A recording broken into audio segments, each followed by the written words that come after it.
ও দয়ায় একটি দ্বীনি মজলিসে উপস্থিত হওয়ার তৌফিক পেয়েছি, তার জন্য আমরা সকলেই তিনার শিখানো বাক্যে বলি আলহামদুলিল্লাহ।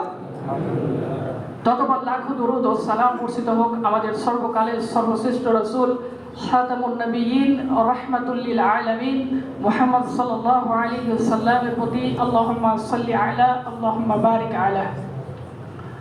আজ আপনাদের নিকটে অতি সংক্ষিপ্ত যে বিষয় নিয়ে আলোচনা করব সেটি হচ্ছে মানব জীবনে রিজিক ও বরকত লাভের উপায়সমূহ। সম্মানিত উপস্থিতি, পৃথিবীতে অধিকাংশ মানুষ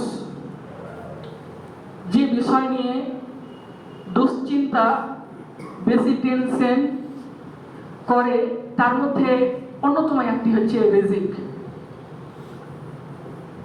যদিও উলামায়ে কেরামগণ রিজিকের ব্যাপক অর্থ করেছেন, আমরা অনেকেই হয়তো মনে করি যে রিজিক মানে ধন সম্পদ, টাকা,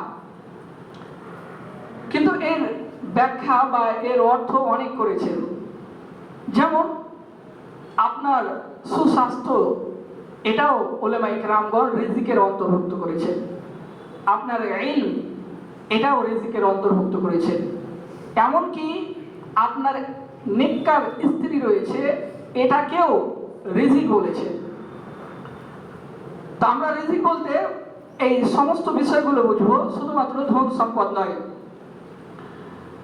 তাহলে আমি বলছিলাম যে পৃথিবীতে অধিকাংশ মানুষ, হোক সে অমুসলিম বা অন্য ধর্মের, অথবা